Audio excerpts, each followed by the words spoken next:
We're live, really? Well, hell. Check. We got to get some volume then. I remember that was one of the issues last week. Check. Turn me up a little bit. Okay. All right. Turn you or turn everybody? Just me. Oh, wait. There we go. Yeah, you sound fine. There we go. Got my reverb on, too, in case you want to do some karaoke. There we go. Well, we talked about that. I mean, we could take requests.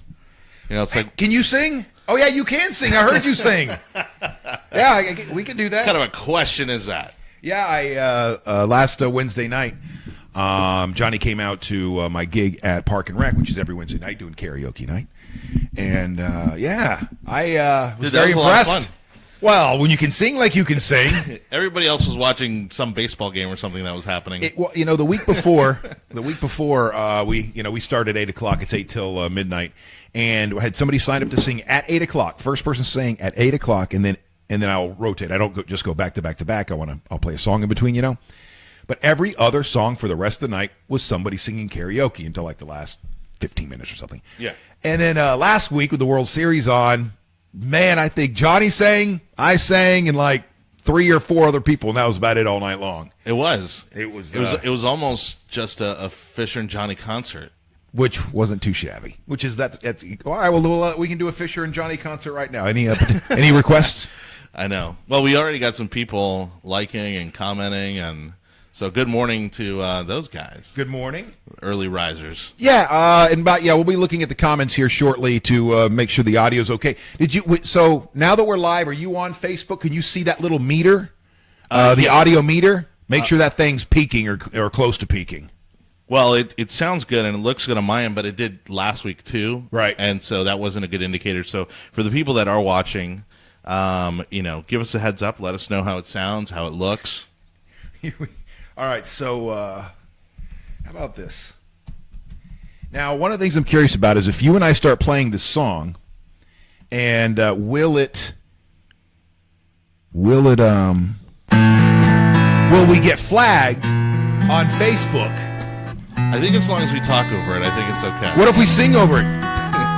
Blame it all on my roots.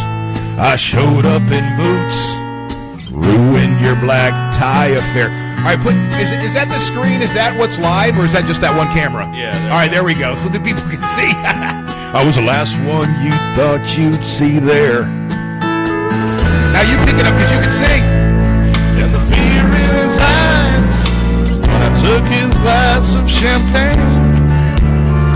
I saw the surprise and the fear in his eyes. Oh no, you're in the wrong screen.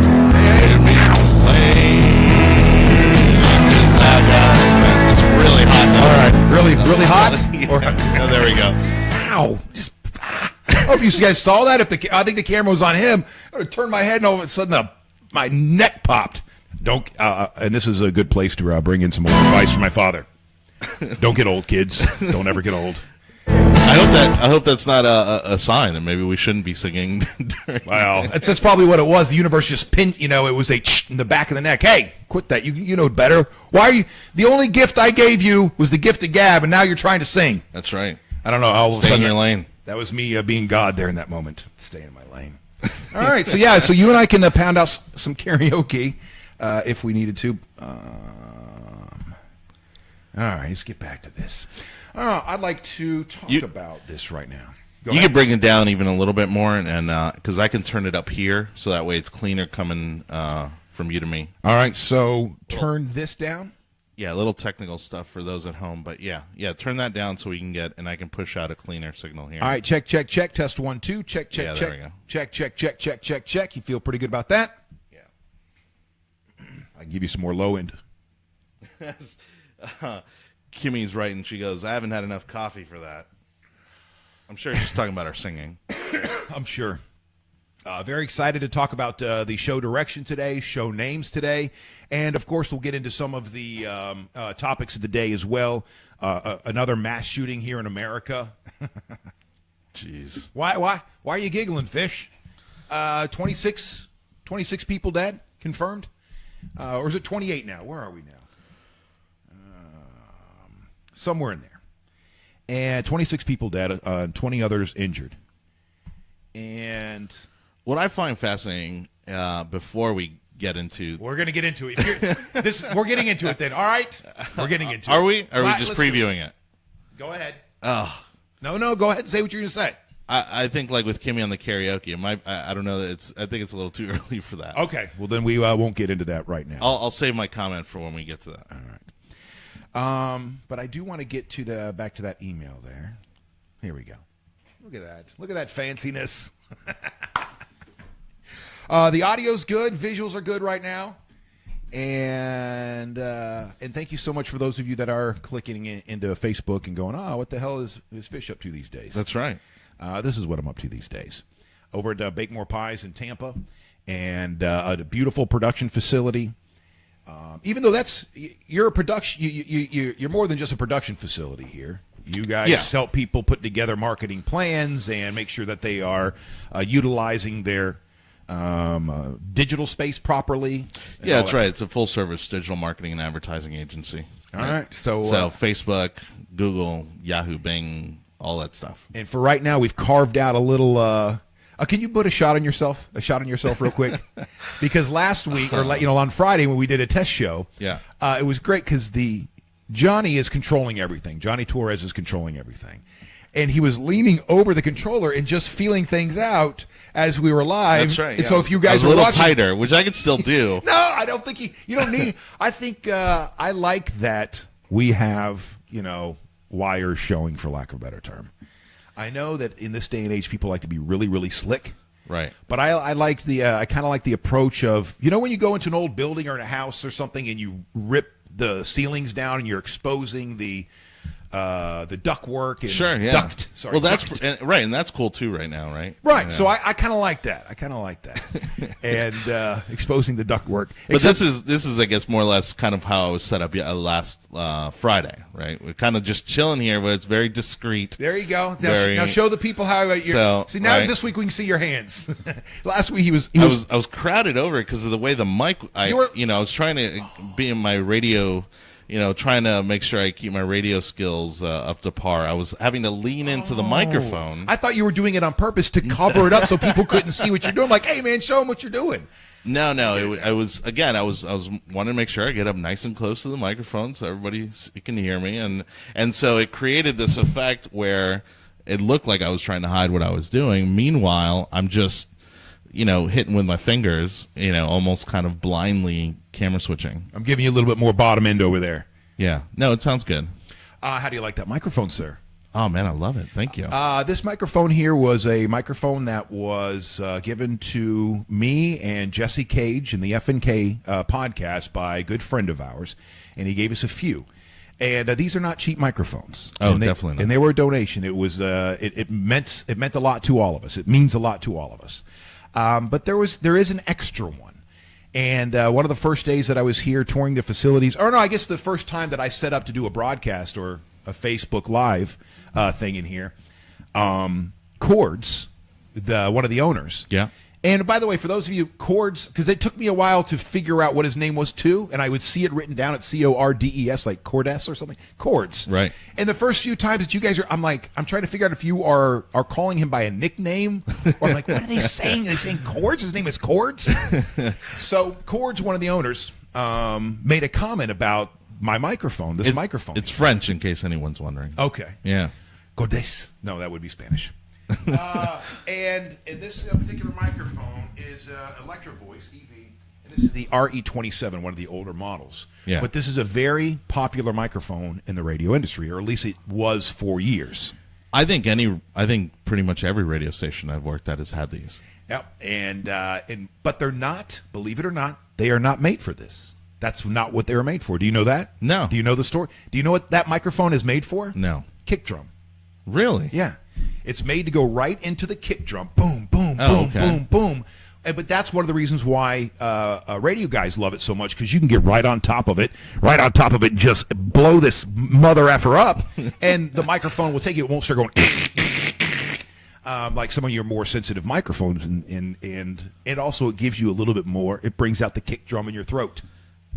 Right. So it's used to that kind of impact. Right. That kind of, yeah. So Cords had made a comment. He's like, man, those are really, really cool microphones. You know, I hope to have one of those one day or something like that. And almost in that moment, I was like, hey, man, why don't you have this? And I was like, wait a second. This was given to me by somebody else. I can't just go turn around and give it away. So right. I had to sleep on this. I had to meditate on it for a little while. But you guys are so nice over here and have been so accommodating and creative since the beginning that I decided over the weekend that I would come in and donate that to Bake More Pies. So Jonny Torres or Jonny Torres. Yeah. Whatever you feel. I don't know if you want this to be a personal thing or a Bake More Pies thing, but we'll figure it out. I might have to fight Cords for it. I do want the mic stand back though, because I'll need that. Well, again, now I'm able to do the show in a much more comfortable position. So thanks to the mic stand, but loving the mic. It sounds great, and so far no complaints from the Facebook live feed. So, hello. Whenever you're ready. You can sing a cappella if you Today, I'm the greatest, what is it, luckiest man in history. Today, we celebrate our independence. All right, that's enough of that.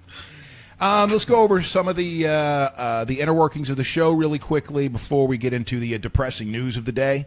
I will say this, man. I tuned in, because we were driving in as morning shows were starting here in the Bay Area, and the couple that I hit did not start with the second deadliest shooting in America in history since 1949.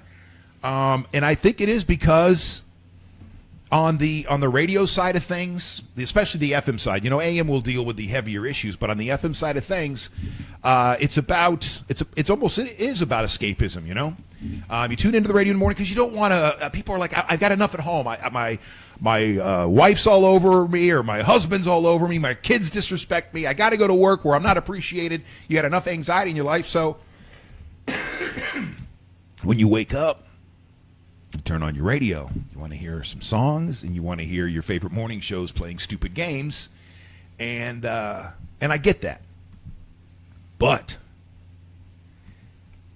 to me, see, things change. I've been suffering, I think, from post-traumatic stress disorder since 9/11, because that's when things started to crumble mentally for me. Because I thought that, let me walk that mentally crumbling thing back a couple of steps. Nah, we'll leave it as is, because it's true. But after that is when my eyes started to open, because before 9/11, I think like a lot of people, we didn't have to deal with the outside world, anything outside of America. We could sit here and focus on our favorite television shows, and we can't believe the judges of American Idol voted that contestant off, and that kind of stuff. And then all of a sudden, planes start flying into buildings here on our soil. I'm going, whoa, what's going on here? And so things started to change for me, and it started to change on the radio for me back then as well, for those of you that used to listen to me at 97X here in Tampa. And at the alternative rock station, I would get too serious. Now, like looking back at it, I'm like, man, I wish I would have made some different decisions, because like in 2002, 2003, I'm on an alternative rock station. So we're supposed to be playing the Chili Peppers and My Chemical Romance and Linkin Park, and then you come out, you give some artist information, you talk about what's going on in the community real quickly, make some quick one-liners, and you get back to the music. Sure.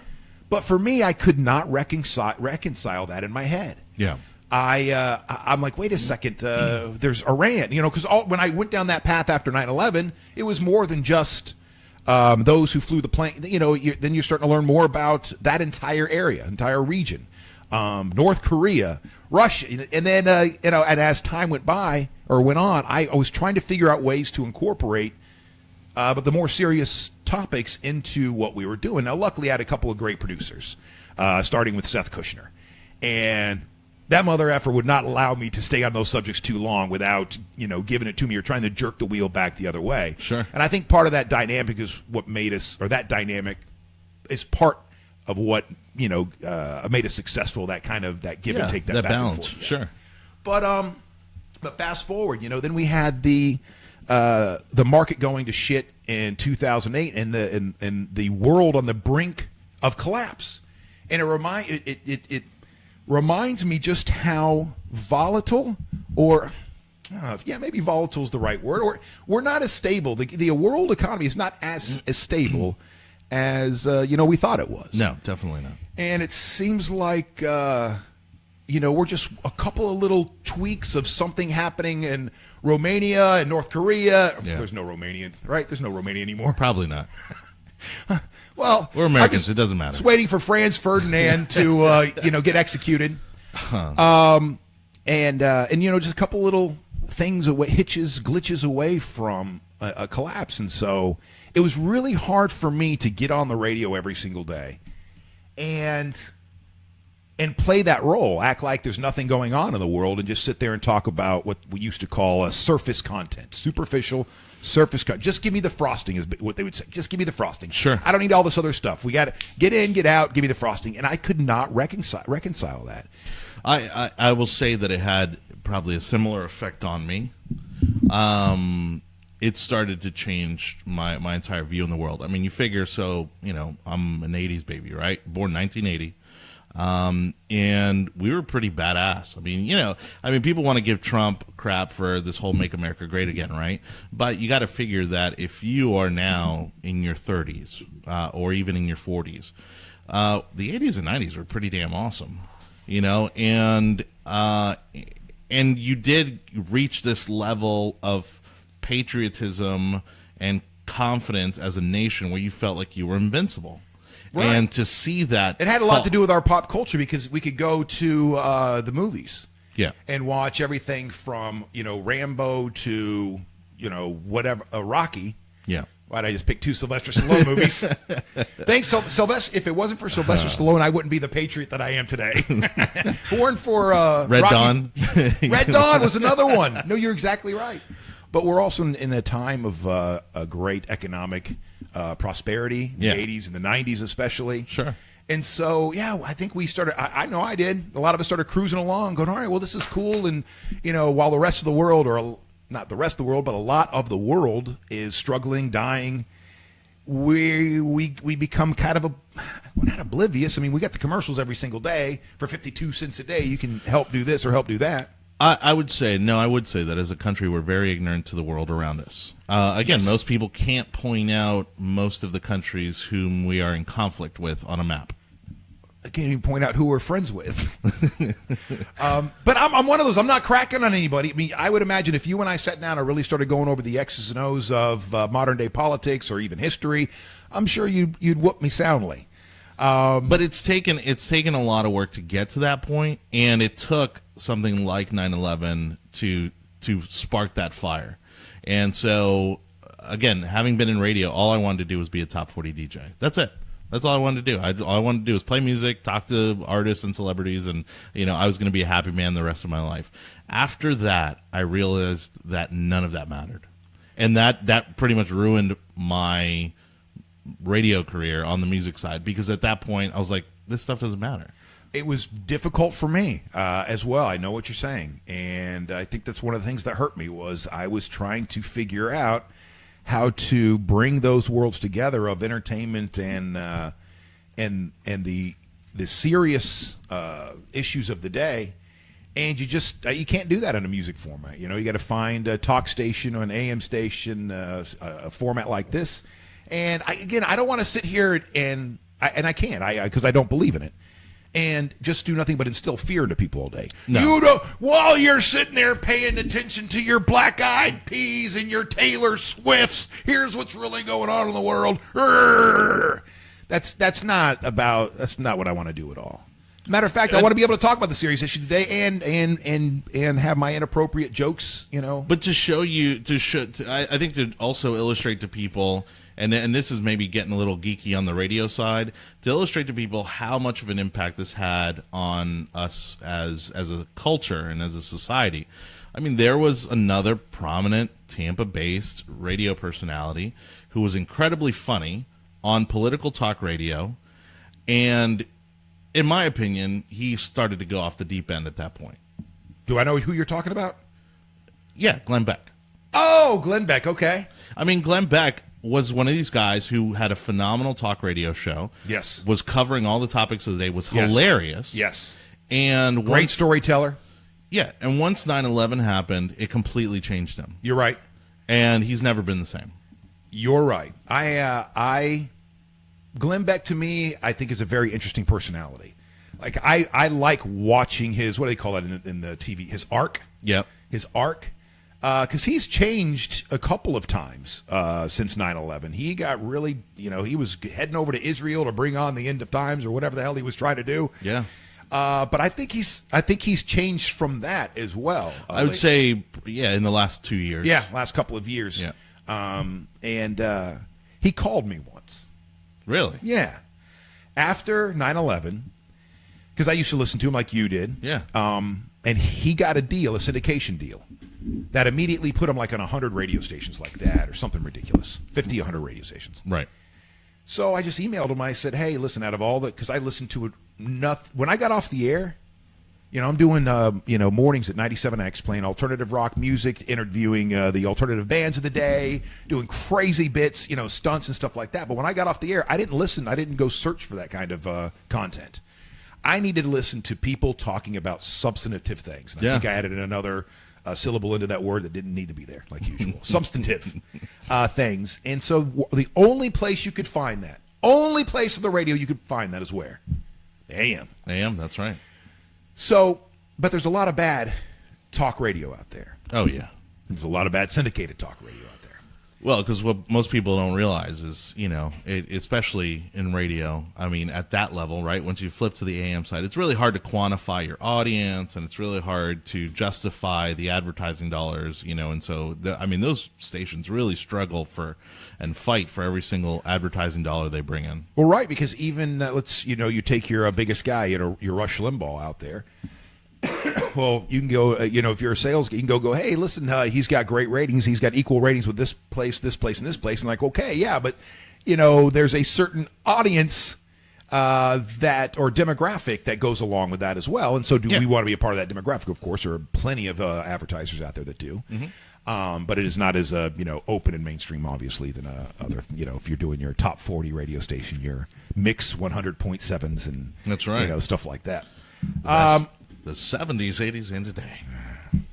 So anyway, welcome. This is we're on Facebook Live. I'm Chris Fisher. You obviously you would know, I would imagine, who I am since this is through my page. Fisher, the man, 123. Jonny Torres. What's going on? And is controlling everything. Well, and for now, I would say for those watching, the best thing you could do is to just hit that share button, because that's what I need to do. Again, I think it's one of these things where we're doing something very different here. We're monitoring the comments. We don't have to take commercial breaks. We're going to incorporate ways to make the show more dynamic and interesting. We're throwing around a lot of ideas, but really, social media being what it is, we want to incorporate all those elements into the show, and part of that's going to be people's comments and people's feedback, and so people are already making suggestions, for name of the show, which is awesome. I'm watching it right now. It looks good. Comments and people's feedback, and are we gonna get sucked into a black hole? Well, the thing is, we had the audio issues on Friday, but this is the audio from Facebook. Listen, comments and people's feedback, and that sounds good. Thing is, we had the audio issues on. Oh, I like this. I like this shot. That's what I was saying. We're gonna get sucked into some alternate universe now. All right. Well, but see, the beautiful thing is now we can do stuff that you couldn't do on the radio because now you have a visual component to it all. Yeah. All right. So let me share this bad boy. People are asking, they're like, what radio station are you on now? And we don't need the radio anymore. Well, that's the thought anyway. Well, we're seeing this is the experiment, right? Yeah, this is the experiment anyway. All right. Some of the comments. Most of us have Fisher. I don't know what they're commenting on there. Yes. Does it sound good? Oh, that was me. Or I guess that was you. Yeah. And what station is it? Oh, what station is this on? I see where you're getting that now. It's the Fisher station. Yeah. All right. Well, yeah. Let's get to the names here in a second, but I want to share this first. Share to a page. So again, we want feedback. We want ideas. We want people to give us some insight as to what kind of a show they'd like to see in the morning. What would make them listen in the morning? I mean, maybe it is you and I doing a little karaoke. Maybe it's not. We have to. I mean, we have to incorporate that somehow. But it won't be regular karaoke either. If it's regular karaoke, then it's one of those things where like one of us loses a bet during the show, then we got to sing, of a lyric, a verse, and a hook of a song that the other chooses. Or I love that. Or for parody reasons. Sure. That we just on the fly are like, all right, let's fire up a song and we just make up our own song as we go. But let's talk about the direction of the show, what the show may or may not be, and the future of it. Because one of the things that have really, if I don't have somebody telling me what to do, then it's hard for me to pick. When I get to the fork, when I get to the fork in the road, I'll stand there forever. You get stuck. I stand there forever unless somebody goes, boop, and pushes me one way or another. Good. So here we are. Here's one of the places where I'm jammed up is, do I make this me-centric, Fisher-centric? Yeah. Or do we create a show that it doesn't matter if I'm in it or not, I'll just happen, I'll be one of the hosts of it and focus on whatever that show is. So let's start here. Over the weekend, or I guess it was on Friday, Bake More Pies here, creative team got together to help me out with this problem. And this is where I should have you have this so you could pop it up properly. Well, I can see it. Oh, yeah. Well, we'll get there. Yeah, we'll get there. That's not going to help. No, you'd have to, zoom in and, it's... I can't do that, can I? But I can read it from here. But yeah, right. It would help. It would help, obviously, for the people to be able to read it on your screen. So, you guys, what was this called? A thought cloud or creative? Yeah, it was a word cloud. A word cloud. Yeah. Well, you're laughing at me. All of you went to college no. and you went and had marketing classes, and this stuff is fundamental. No, I'm not. Trust me, I'm not laughing at you. I'm laughing at us because this is the kind of geeky, nerdy marketer thing that we get ridiculed for all the time. But this is great. I want this is what they came up with. As I'm trying to figure out what I want to call the show, and like I said, do you make it? Is it something with Fisher in the title and make it Fisher centric, or something different? To me, I err on the side of something other than me, because then I can just kind of I know what it's separate from me, and I can put it in a different place and create for it. Yeah. But if it's me, then that it's a complete. I don't know. Like my brain goes in all different directions, so sure. I want to cram the entire universe and that old 10 pounds of shit into a 5-pound bag. Well, I want to cram the entire universe into this one little tiny thing, and that's just ridiculous. But here we go. And just so you know, the separation there, the kind of little gaps, is basically kind of where we tiered them into what we felt were the best ones, all the way down to maybe not so great. Okay, so we'll start from the bottom then, and work our way Drake. Up. Yes. All right, now it's time to pull up some Drake. Yes. Surge, break, drift, tidal, tide, current, ripstream, wake, wave, sea, stream, fish, cast, net. Now, most of these, in my opinion, and this is just kind of being cliche, but you need to have that kind of that the at the beginning, right? So it'd be like the surge, the break, but we were the thought process behind it is elements that are the baby fell, you dropped the baby. Oh. Poor guy. The thought process is things that are like ocean related, marine related, because Tampa Bay being what it is, and it's being on the water and surrounded by it, and it being such a focal point of Tampa Bay living, that again, the marine stuff, maybe there was some cool terminology in there that you could leverage as a show title. And then the second tier, you got TPA and Gulf to Bay. Well, TPA being that we're directly in line with the runway. Well, we'd have to call it TIA, even though that's not correct. Those are the proper. TIA is the proper acronym for the. No, TPA no, you're right. is. Yeah. TPA right. is, but you're we right, all call right. it TIA. Yes. Gulf to Bay is a good one. I like Gulf to Bay. Gulf to Bay, especially if we are Tampa Bay centric, Gulf to Bay is a good one. Yeah. Welcome to Gulf to Bay. But that would be all. To me, that's all local. All local. All right. So now here's our first tier stuff. The Wake. I like that to play off of Wake and Bake. Simple, sweet. Because there's so many meaning and there's so much meaning in there. The Wake being that we're on in the mornings. Yep. The wake being a marine term or an oceanic term. The shit that's left behind after we cut through the news of the day, you're left in our wake. Again, a little play on the wake and bake, which is kind of our working title. So I think, I like that one a lot, actually. All right, going over possible titles for the show and direction. You're going, well, Fish, why even get on right now and start a show if you guys don't even know what direction you're going in? This is part of it. This goes. Yeah. I would say this goes back to what Johnny was saying last week about because that was one of the thoughts is we would do this not live, and then we would take each one of these things every day, chop them up, and start pushing them out, going, hey, coming soon, coming soon, coming soon, get all our ducks in a row, and boom.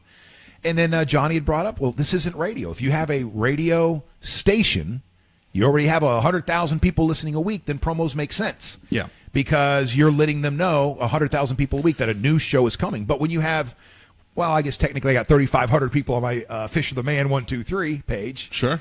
Then it doesn't make as much sense because we are building an audience. So with that philosophy, I'm thinking growing this organically the way we're doing it.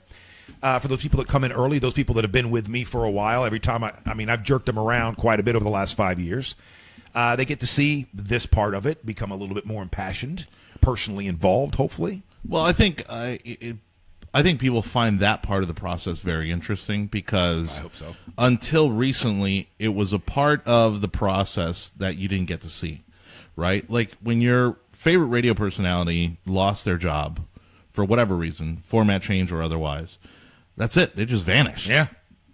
And they now, ended up in the market again. They just disappear in a different state, different town. Sure. I mean, it was just like this TV character that got written off maybe for a few episodes or even a season, and then they just kind of magically reappeared somewhere. And I think what's appealing to people is that kind of like a band, right? So both of us, again, coming from a music radio background, you get these bands that are just starting out, right? They're playing the little shitty bars and, the nightclubs and things like that. Well, this is kind of, again... Is that where we are right now? We're in a shitty little bar and nightclub? Pretty much. We got to lather. We got to get some of that nicotine paint. That's right. Put it on the walls. Have that nice yellow drip coming down the side there. Well, but I think people are going to look back and be like, oh, yeah. Like, I was there, like, day one, show one, when they didn't even have a show name. Right. And so you're developing this organic fan base that is going to want to see where this goes. All right, well, that's the thought. So, The Wake, I like that one. The Wake. Daily Distill, or Distilled Daily. It's a bit of an alcohol reference for me. I don't know. That's immediately what came to mind. Daily Distilled Daily. I don't know if people really get the definition behind the word distilled. I don't like it as much as The Wake. The one that made me laugh when I first got the list over the weekend on Saturday morning, what made me laugh was Hook, Line, and Fisher. I don't know why. Like, you're just going boom, boom, boom, boom, and I saw Hook, Line, and Fisher, and that made me laugh. The only thing that I have with that is that, all right, if you were just to hear there's a show, hey, man, you got to check out the show Hook, Line, and Fisher. Yeah. Are you automatically, okay, well, this is obviously a fishing show? I would think it is. Because unless you knew me and you knew that's what the Fisher reference was, then Hook, Line, and Fisher, I don't know. Maybe that'll be a segment on the show. Yeah, maybe we bring on a fishing expert. Bay Angled, not bad. The Daily Drift, I kind of like that one. Play off of driftwood or just, and with my, I guess what you call ADD, I don't know. Whatever it is. That makes, you kind of drift from one thought to the other. Right. Well, the flow, it's just, it's that flow. And I think, every day is going to be different. Every show is going to be different. It just goes on, right? Like it's never going to, it just keeps going. Welcome to the Daily Drift. I'm Chris Fisher. Untangled is another one. The Fishbowl. I particularly like that one. You like the Fishbowl? I did like the Fishbowl. And I think if we're going to go Fisher-centric, that's the winner. Okay. All right, we'll come back to that. Fish Out of Water. We have talked about this one, off camera a few times, and this was originally presented to me by Cords, if I remember correctly, and Cords being one of the owners here. And I I picture fish out of water like me going into, like it's a man on the street bit, where there's Cords. Good morning. It's a man on the street kind of a bit, fish out of water, where I'm out with people and learning about, like, the first thing that popped in my head, which is an extreme example, but this is where you go when you're like I could picture myself out at Moon Lake, right, knocking on doors of these houses that have their swastikas hanging outside, or and being fish out of water, like putting myself in uncomfortable situations and then figuring out the entertainment value. I think that is definitely a segment. So I think you're right. Fresh streamed,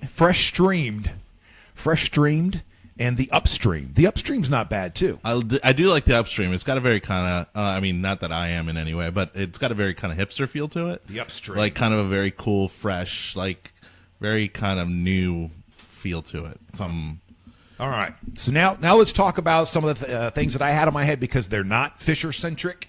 Okay. And then we don't have to settle on it right now, but I think after we have this discussion, we'll get into some of the topics of the day, and then we'll talk after the show and settle something today. I would like to come on the air sometime this week with "This is our show." Well, and for the people watching, again, this video is going to be out there for the rest of the day, or for the rest of, as long as Facebook's around, really. But send your suggestions. Leave them in the comments. Fisher and I are going to be checking the video throughout the day just to see what kind of feedback we get. You're trying to suck us into a vortex of the time-space continuum or something over there. I'm just giving us a little visual on this. When you go wide, you got a little something to put on the screen there. Well, see, there we go. I mean, now people have an idea of what I'm talking about. There we go. So that was the test show on Friday. Oh yeah, you're right. I didn't even pull up the right one. Oh, this is where you're covering, or I thought you were trying to cover yourself. Right. This is what you were talking about earlier. Yeah. And Eric Sass made a good recommendation. He leaves us a comment here saying we should call it "Stuff You Should Know," which a lot of people associate you with stuff you should know. Stuff you should know. For those of you that don't know, is our news feature that we had on the morning show here in Tampa, going back to 2001 is when we started, February 2001. Stuff you should know I like too. It's like, hey, good morning, everybody. Here's stuff you should know. And really, you just pick out say 7 stories of the day. Yeah. And then you and I just talk about the stuff you should know over the day. And, for the day. I do like that. And it just I think it fully encompasses what we're trying to accomplish here, because you and I are just fascinated by the world around us. Yes. It's never going to be just pop culture or just politics, right? It's going to be all of those things. It's going to be the world around us and the things that you should know. So, all right, that one's on the board then. Stuff you should know is on the board. I think that's a strong one. Strong one. I'll give you a little backstory real quick. I don't know why I say real quick. I don't know why I ever preface anything with real quickly. Let me give you a short story because you know better. Stuff you should know is not what I originally intended. I wanted it to be the 5 things you need to know, because I got 5 things you need to know when I was in Daytona from the program director there, Taft Moore. And I liked 5 things. Here are the 5 things you need to know. 1, 2, 3, 4, 5. But then when I came to Tampa for the first time, I was at Wild 98.7, which is a party station, hip hop station. And don't pigeonhole me. Wait, hold on, because I'm over here trying to run the show. Did you say you worked at 95.3 Party in Orlando? No. This is Wild 98.7. Oh, Wild 98. Oh, okay, got it. Same thing. Right. Well, yeah, Wild 98.7. I don't know where I got that then. I thought Okay, go ahead. Continue. Can I get a what? Sorry. See, that's why I'm not there anymore. And so we were doing 5 things you need to know there. Well, and then I left Tampa for a year, came back, and I was getting ready to fire up 5 things you need to know again. And then, but Wild never dropped it. They continued to use 5 things you need to know, which, by the way, this is not me going, hey, you stole my thing, because they didn't steal nothing. Right. I got that from, the Crow in Daytona Beach. That's right. You used to work for. We did. Yes, that's right. It's really creepy, kind of how all this works out. But so then from there, we're like, well, I still want to do the same kind of feature, the same kind of segment. What do you do? Stuff you should know. And stuff you should know came to be. And it was a great bit. I mean, I like many people in Tampa Bay. I was one of your frequent listeners, and I loved the Stuff You Should Know segment. All right, well, let me see here, because I have... where's the audio? I need to find the original version. Stuff you should know. Stuff you should know. I got so many things for you to know. Like, check this out right here. See Fisher, he's got a stalker. Or maybe she's Definitely a woke some fan. people up. And it all started About there. when he put That's that better. beer in her hand. Said stuff you should know. Oh, stuff you should know. So we had a... Let me see if I can find the original. You know what that reminds me of? Reminds me of the Chappelle Show intro. Oh, you're right. Yeah, So a I little ripped bit of off- that kind of, bluesy, acoustic kind of thing. But, I mean, even today, I could still remember the liner, the stinger, that used to play just before that bit. What? Oh, The produced- Stuff You Should Know. That? Or there's a couple of them that we Yeah, had. there was a variety of them, but I could still hear it. I wish it was better organized. I would pull up the original. The original was by a band called Lucky Boys Confusion. And, well, anyway, a long story. See, I go to tell you a short story. There's no such thing as a short story in my world. All right, so Stuff You Should Know is on the table. Yes. For the show title. Well, then we'll segue into the things that aren't Fisher-centric. And this is where my brain was at. The Daily. Yeah. I know that sounds kind of a stupid, but to me that is one of those, I don't want to say millennial, but modern, would you say earlier? Yeah. Or hipster or something. Hipster, yeah. Whatever. So the Daily. And then that that turned into the Daily Dailies. The Dailies. Because if we do a show that is general topics, you're going from sports, entertainment, to politics, to this, to that. Yeah. That seems to be, it seems like in the digital world, if we're going to be pushing out podcasts, if we're pushing out vignettes to YouTube and to Facebook, then to me, I feel like if we get specific, if we're more focused on something. Structured, yeah. Not just structure, yes, but focused on so if we were just a sports podcast, Yeah.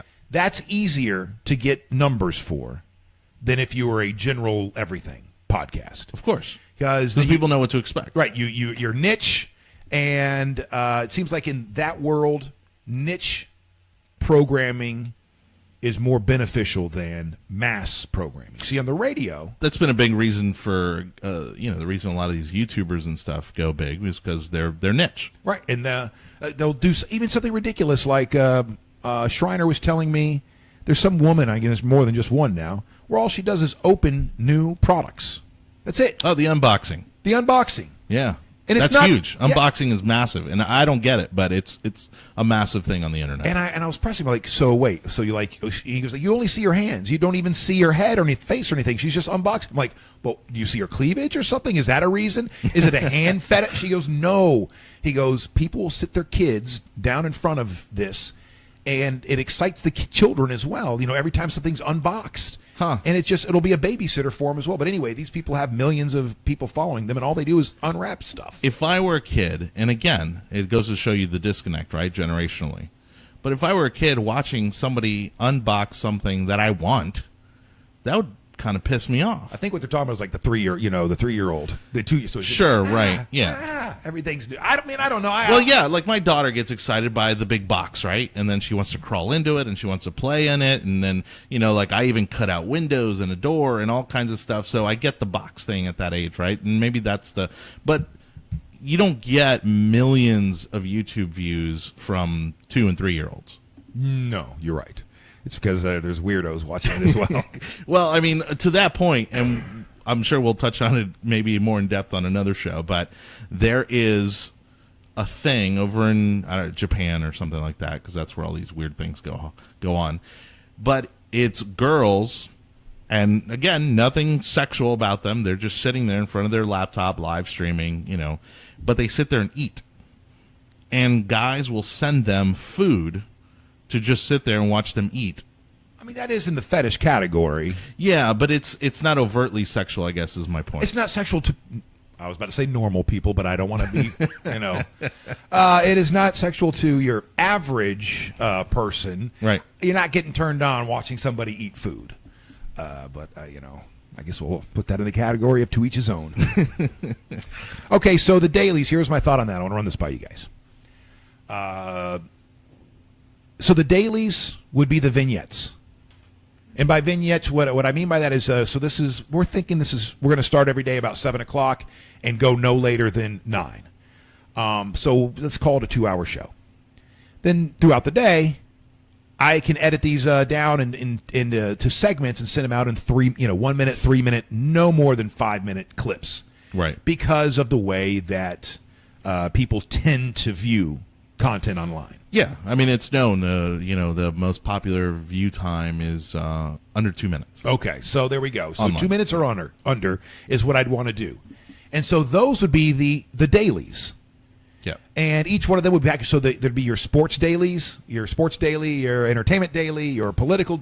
And that way we can niche and direct those exactly to people we want. Yeah. Hopefully drive them back to the main show or the main hub of what we're doing. And get them interested in the broader version of the show. In the broader version Right. of the show. But even if this isn't the biggest part of what we do, we can look at this as this is the content generator. Yeah. But anyway, so the dailies, or just calling it the dailies. Welcome to the dailies. And so it's basically, it's like stuff you should know, and you're hitting the topics of the day.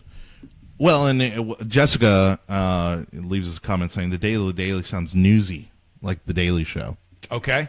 Which, that's cool. You're right. That's cool too. I think that's good though. I don't say it's a bad thing. I mean, if you think of the news, it's a newscast is pretty much what you're talking about. Only it's broken up, like you said, into small pieces. And we want it to be more conversational. And I'm not a news guy. Right. No. Unfortunately, I am what I am, and so I can only deliver content a certain way. I definitely don't want it to sound too newsy, but the dailies, I don't know. The dailies. Oh, damn it! I think that was it. Hold on a second. Well, we have the list there, and maybe what we can do is put up a poll on the Facebook page, kind of list those out, the top ones, and then let people vote on it today. I don't know about that, buddy. You don't want too much input? I don't know about that. Here we go. Well, and Cords was just hanging out with us here, observing, but we did talk about segments, and one of the things that we want to do is not only bring people up on the news of the day, but we also want to educate people and inform them and kind of enlighten them, right? And so one of the things that we're going to do with Cords and the team here at Bake More Pies is we're going to bring somebody that specializes in what we do here once a week and talk about how you can apply that to your business if you're a business owner, to maybe starting a business if you're considering that, or even something you can apply in the workplace, to maybe build onto your skill set. All right. I like that. It'll be I think we could do, if we make this Fisher centric, you could come in every week, or whoever Cords is going to bring in every week for that, and go, here's what you could be doing, Fisher. Because technically this is in a sense, this is starting a new business and trying to figure out how to monetize this. Yeah. So we could start right there, or maybe that's a good segue right into a pitch. Yeah, here's where you're lacking, Fisher. You suck in this part of your social media. You suck in this part of your social media. You suck here and you suck there. We can just get it up to here, and here. It'll be a whole different ball game. Well, see, at least it's no longer someone telling you just suck in your broadcasting. Wow.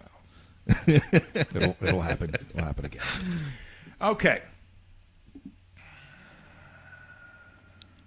trying to decide now if we go ahead and make a decision on whether or not this is going to be Fisher-centric.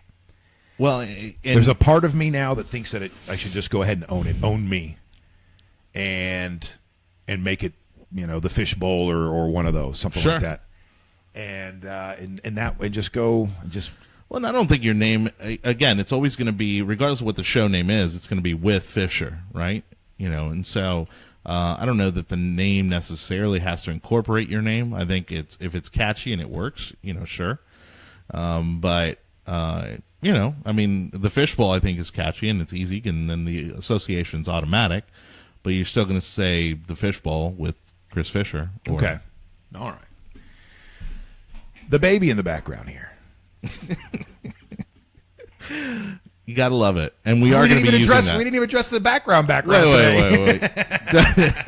We'll get to that. The baby's far more interesting. I love the baby. And maybe we, just for this one time, we should give the backstory on the baby. Okay. Well, you have the backstory, not me.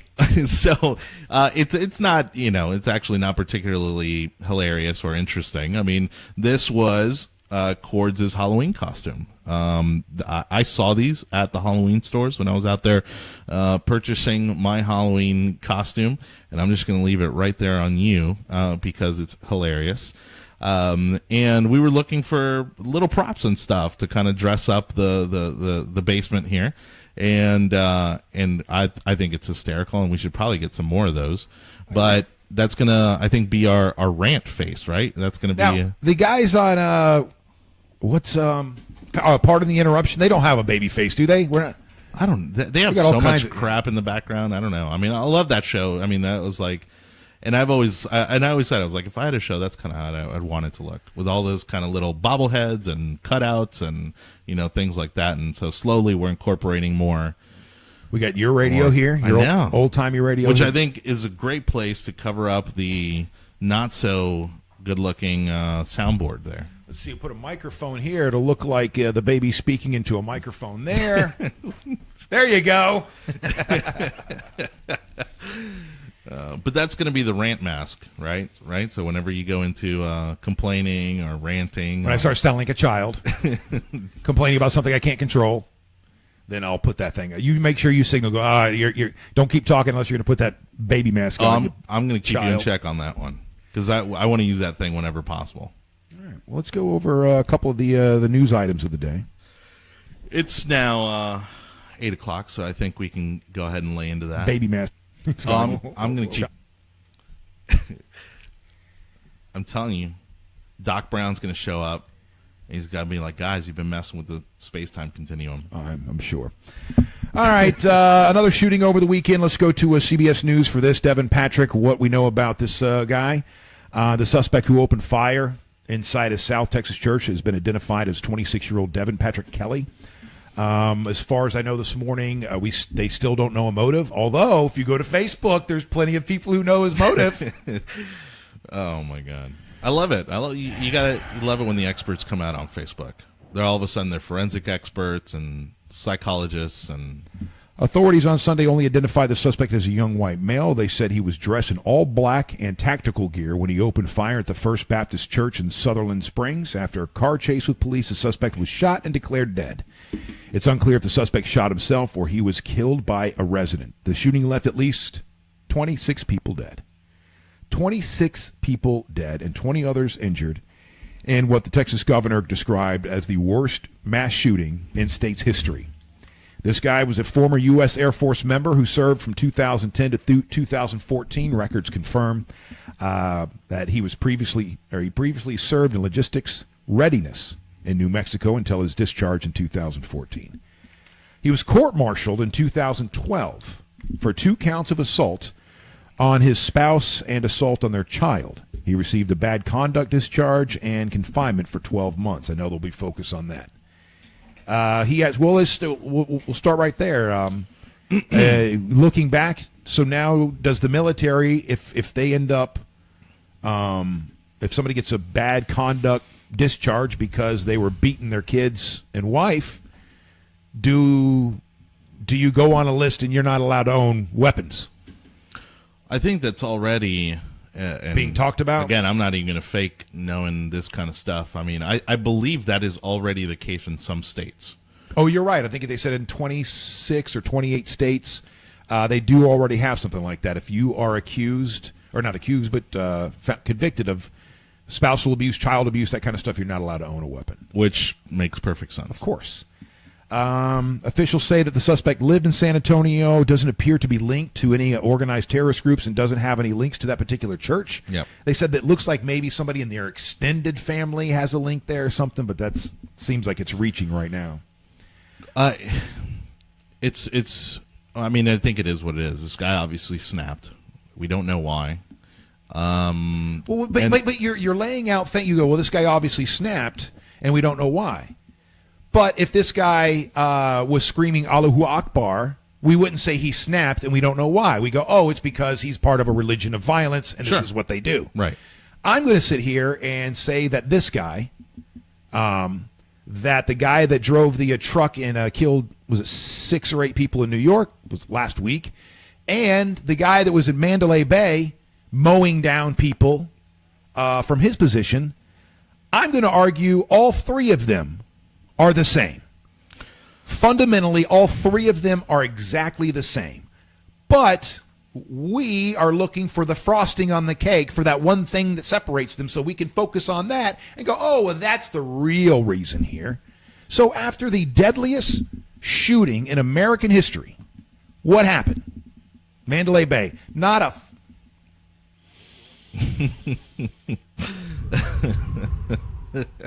The same stupid shit that happens after every single one of these. Yeah.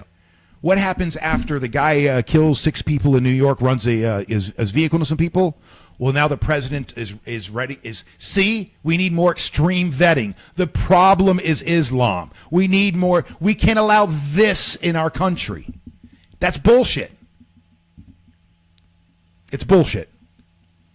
I'm telling you that guy, this guy over the weekend, and then the rich white guy, white American, who is responsible for the deadliest mass shooting attack in American history, I promise you, they're all antisocial people who got angrier and angrier as time went on, and this is how they took it out. Now, you go, oh, no, fish, radical Islam. Well, listen, there is something about ISIS and those videos. I don't watch them. I've never tracked them down, not even for research purposes.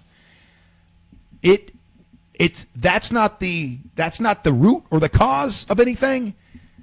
That is where these people who are effed up in their head and are ready to blow, they find something there to latch onto, and it becomes a release for them, and then they go off and do.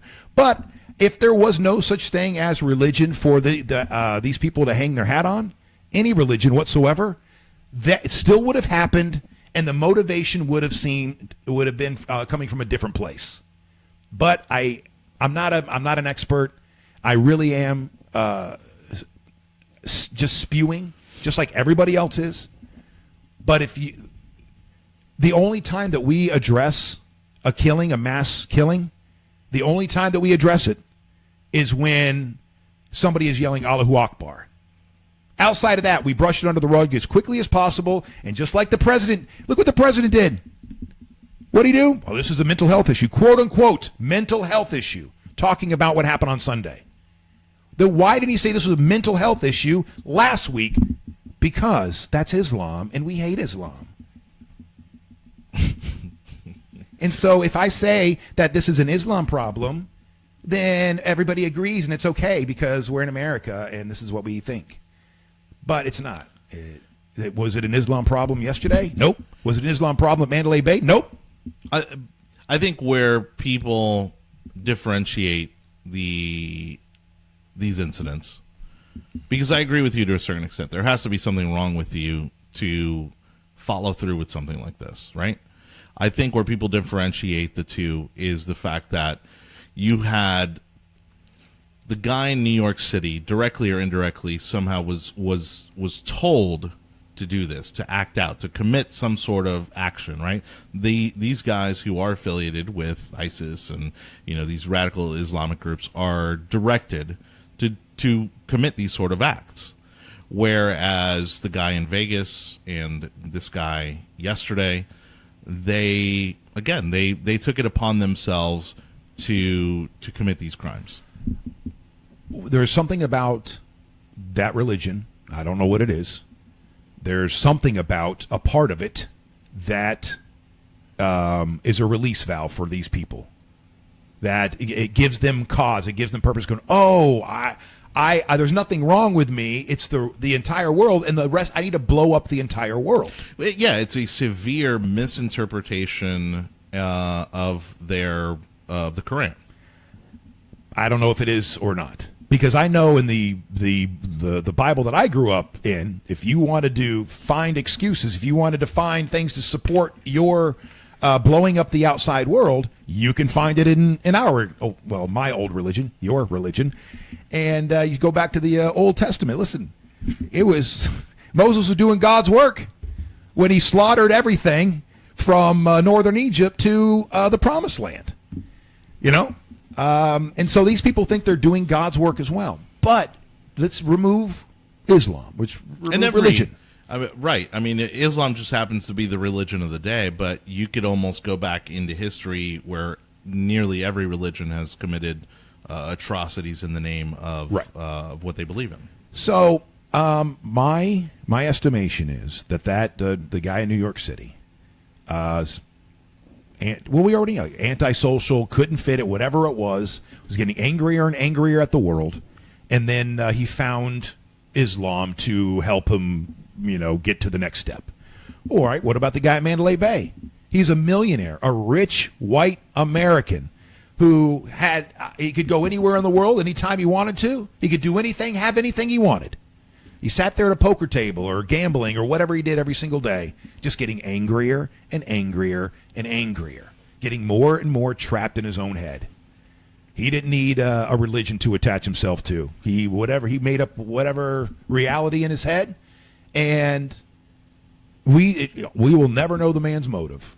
We will never know the man's motive. The guy from Vegas, or even yesterday's. Or yesterday. Mm-hmm. And this guy yesterday, people are going to try to find a way to pigeonhole him, and I can't blame you. You're human. Yeah. You're doing everything you can to try to reconcile the events of the day and not go crazy yourself, not start shooting up everything around you yourself because you're so scared that it's going to collapse on you. So I get why we try to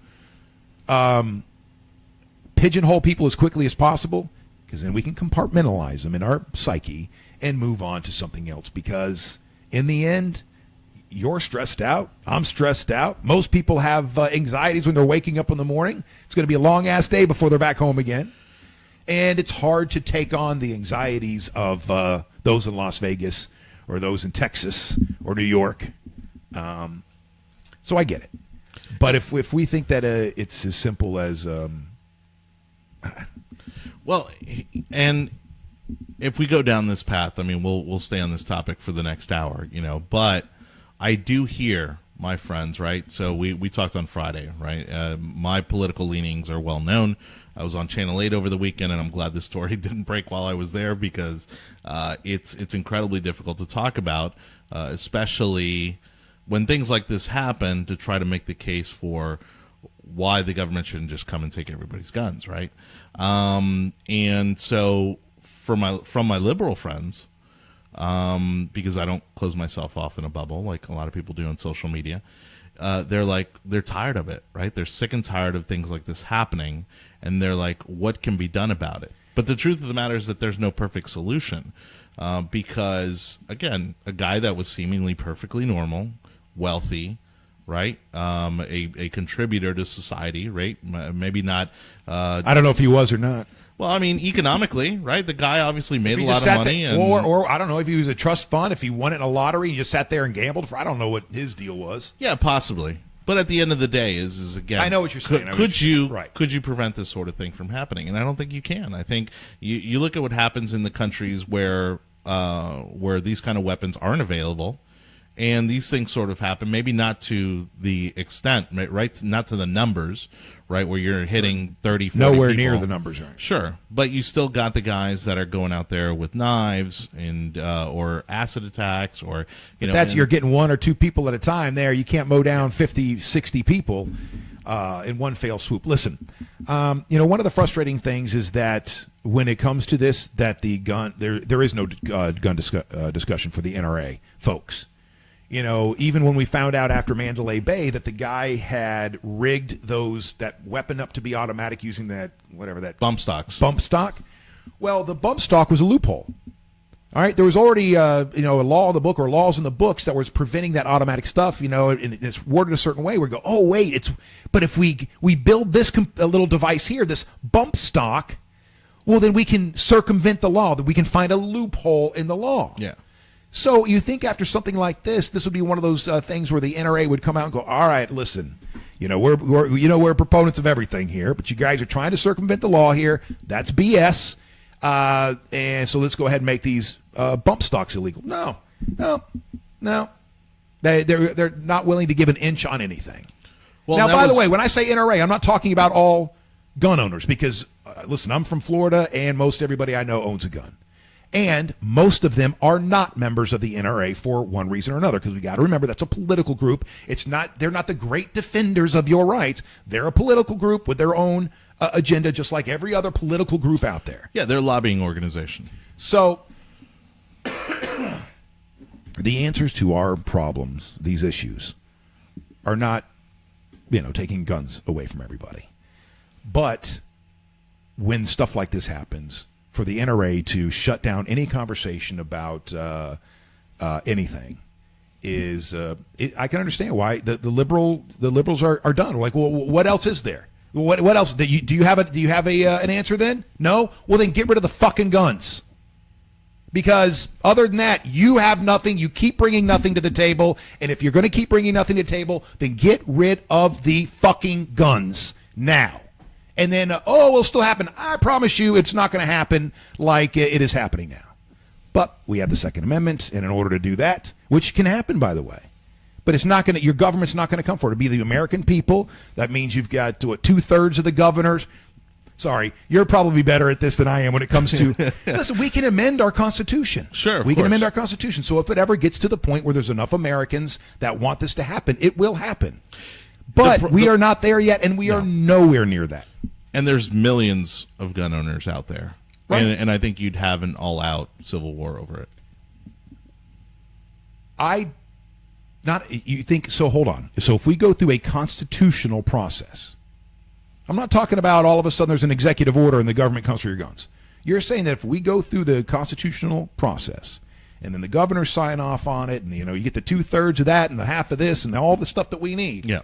You think there would still be a civil war? I don't. No, I don't, because it'll be at a time where I don't think it'll ever get there. Honestly, I don't think 1,000 years from now, 10,000 years from now. Well, maybe 1,000 years from now, but I don't think in our lifetime we'll ever see. Oh no, that ball moved anywhere near that direction. What if we keep seeing this every week? Because we have 2 of the 5 deadliest mass shootings in modern history happen in the last month. Well, and there are those people that think that sometimes and this is, I probably shouldn't even go down that road. But there's a conspiracy theory out there that these things are happening. That's bullshit. In an effort That's bullshit. Yeah, those are the same people that believe that Sandy Hook didn't happen. Yeah. Sorry, I didn't mean to be. No, but you're right. It's a BS conspiracy theory. Of the 30 deadliest shootings in U.S. history dating back to 1949, 18 have occurred in the last 10 years. 2 of the 5 deadliest took place in the last 35 days. October 1st, 2017. Let's go. So below is a list of the 10 deadliest single-day mass shootings in modern-day history. If the shooter was killed or died by suicide during the incident, the death is not included in the total. The Harvest Music Festival, 58. And that just happened 36 days ago. A gun identified as 64-year-old Stephen Paddock fires from the 32nd floor of the Mandalay Bay Resort and Casino in a crowd of more than 20,000. Pulse nightclub, 49 people killed. That was in 2016. Virginia Tech, 32 people killed, 2007. Sandy Hook, 27 killed, 2012. Then, what happened yesterday? The First Baptist Church in Sutherland Springs, 26 killed. Followed by Luby's Cafeteria, 91. McDonald's. I don't remember that one. I was about 19 at the time. I don't recall that one. McDonald's in San Ysidro? San Ysidro. That's where I was going with that one. 21 killed. That was 1984. University of Texas, 18 killed. That was 1966. And San Bernardino in 2015 with 14 killed. And the list goes on from there. Are you the thing is what gun owners are going to point towards is saying, look, this could have even been far worse. The guy got away, and if not for other gun owners that went after him and shot at him and caused him to wreck and then take his own life, which that's more or less the timeline. We don't even know if that's what happened yet, do we?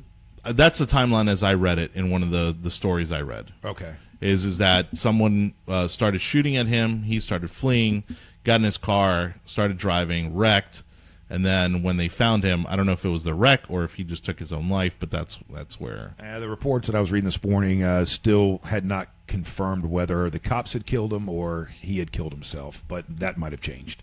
But basically, what the gun owners are going to point to is the fact that there was this guy.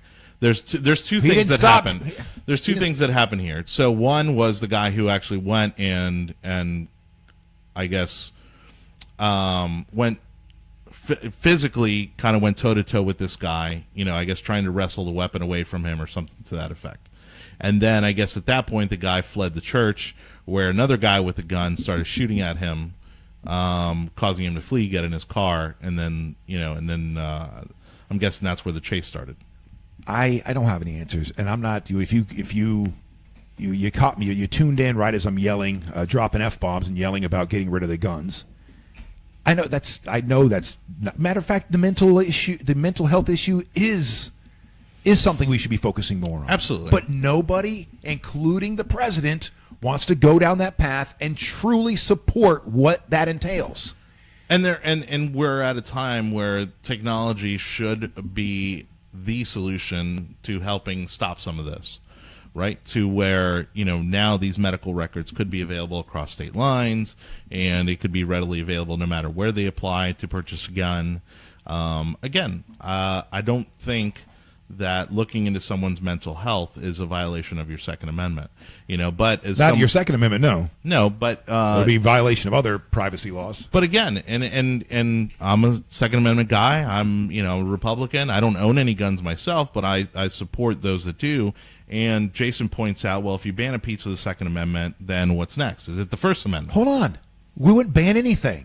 I'm talking about the constitutional process. Matter of fact, if America goes through a constitutional process to alter the First Amendment, which is I'm a little bit more, passionate about, freedom of speech and expression. Sure. I'm not talking about the government banning it. I'm talking about the constitutional process of amending the Constitution. That means everybody's getting involved. And if that happens and the First Amendment is changed, it's because not everybody, but the majority of America and governors and politicians are all on the same page. And so the Constitution was designed for that. We've already amended it. Yeah. All right? It was designed to be amended. Why? Because the founders were not morons.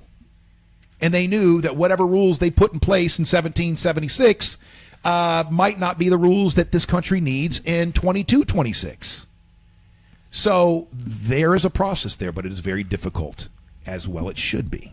What I'm saying is if we go down that path, then we've reached a point in America where people aren't as passionate about their weaponry as they are now. Yeah, but it's not happening in our lifetime. No, and I don't think it's also I don't think it helps for people to say, well, your government's not going to come after you and take your guns and that sort of thing, because, we're still seeing it happen today. We see what are you talking about?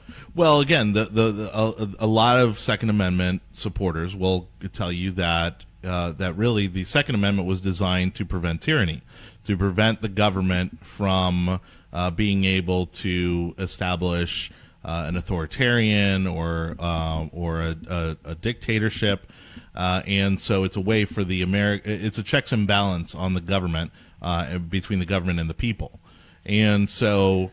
Right, it was just designed at the time when the people in the military and the people at home were using the same weapons, muskets. It's a very different dynamic these days. Yeah, but again, that's the point that they'll make is that, well, the minute you give up the guns, then the government can pretty much do whatever it pleases. And then we see that happening, in countries like Venezuela, where one of the first things Chavez did was came and rounded up everybody's weapons. And so now the country is left defenseless, where Australia. They rounded up everybody's guns. They're doing okay. Yeah. All right. And when you go down that path listen, I'm not advocating for taking everybody's guns away. That's not what I'm saying. What annoys me about the NRA is they can have zero discussions about gun control. Yeah, they're absolutists, and I think that's unproductive. Right. And that's just the NRA. That's not all gun owners. Like I said, most of my friends who are gun owners are not members of the NRA, and I would say half of those are passionately not members of the NRA because they disagree with their lobbying stance one way or another in different areas. There's lots of other great organizations out there that are pro-gun, pro-Second Amendment, that are not the NRA and are far more reasonable in their approach to gun ownership. So going back to, there was a guy with a gun there, and instead of 26 dead, there could have been 50 dead if it wasn't for the guy with the gun. Let's go back to Dallas. And do you remember how the guy was sitting there at the end of that Black Lives Matter route, and as they funneled into this one particular area, started picking off cops, started picking off people, right? Yep. So the cops swarm in there. And one of the first guys, his face down on the ground, is a man who is legally carrying a rifle on his shoulder. So you're like, well, in a case like this, then we need more of those guys who are there to take. But when the cops get there, they don't know who the good guy is, who the bad guy is. Sure. So that guy is face down very quickly, and his weapon being taken away from him because the cops, the authority, the people who have been trained in these exercises. Yeah, they don't know what's going on. All right. They are trying to, secure the scene, and so if 10 people are pulling out a weapon, you don't know which guy's the good guy or the bad guy. Yeah. So that. But the actions there shows that, again, that's where you see a responsible gun owner that knows what to do in that kind of a situation. But you right? don't. No, but that guy knew. That guy knew. Like, he knew better than to get into that firefight. Okay, right? I see what you're saying. Yes. Yeah, like as a responsible gun owner, he knew better than to get into that firefight. He knew that just lay down, leave your weapon where it's visible and out of reach, and just let it play out. I'm at lunch a couple of weeks ago with retired law enforcement here in the Bay Area, and we were having this discussion. And he's pro Second Amendment, obviously, very much so. Mm-hmm.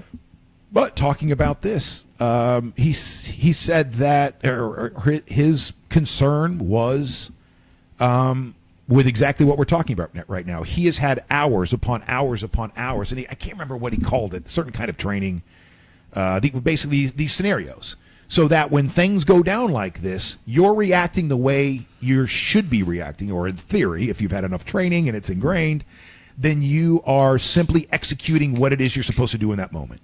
If you're a guy who goes to the range every weekend, me and my boys, we head out into the swamps of Florida and we run tactical maneuvers. We know how to listen. Some of you do, some of you can, some of you can.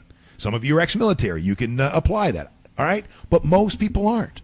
And so when they get in a situation where they really do have to pull their gun and there are multiple things around them that they have to assess, we are not capable.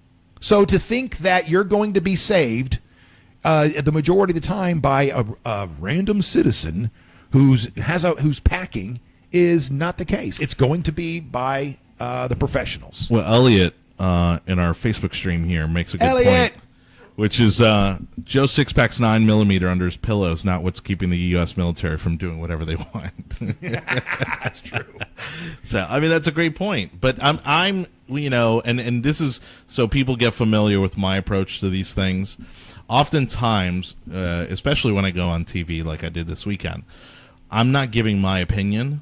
I'm giving the perspective that I hear around me. I'm giving the opinion and the talking points and what I see happening in the people around me, because I am involved and I'm heavily involved, and I also spend way too much time on social media because in addition to me doing it for 8 hours a day as part of my job every day, I also then go home and I'm on my personal social media. And so when I make the points that I do, like I just did on this issue, oftentimes it's not even necessarily my own opinion. This is what I hear from the people that I've surrounded myself with, from the people that I know that are most passionate on these issues. And again, I wish there were an answer or a better answer. But unfortunately, like you said, the NRA and many of its supporters aren't willing to budge in any direction. Yeah, their thought is there's already enough rules on the books, enough laws in the books. If you were just to enforce all the laws that are already there, then there'd be no issues whatsoever. So But here's what America's tired of, on the right and the left, I believe. They're tired of seeing this happen. Then they tune into their television, their favorite morning show, and they hear somebody go, our hearts and prayers, our thoughts and prayers, and then that's it. And then when someone goes, what can be done? Goes, well, nothing. This is just kind of one of those things that that happens when you're in a free society. How long before that answer is not good enough? Yeah.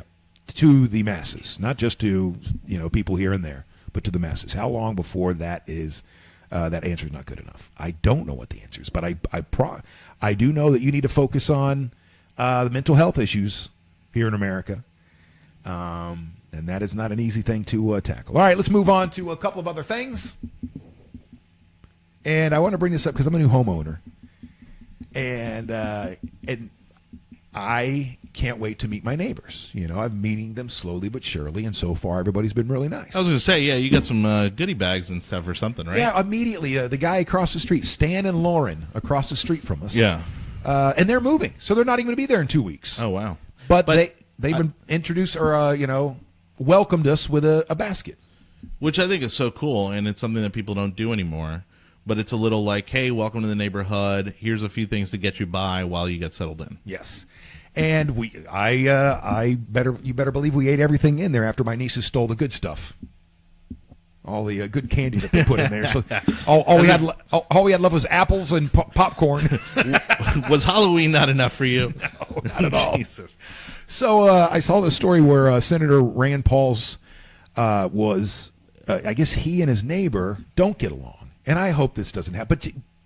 But the chances are there's somebody around me that I'm not going to get along with. You can't get along with everybody. That's just the way it is. And chances are there's somebody around me who is, I'm not going to call them a jerk because from their point of view, I'm going to be the jerk. But Senator Rand Paul was blindsided and broke 5 ribs when he was tackled by a neighbor at his home in Bowling Green, Kentucky.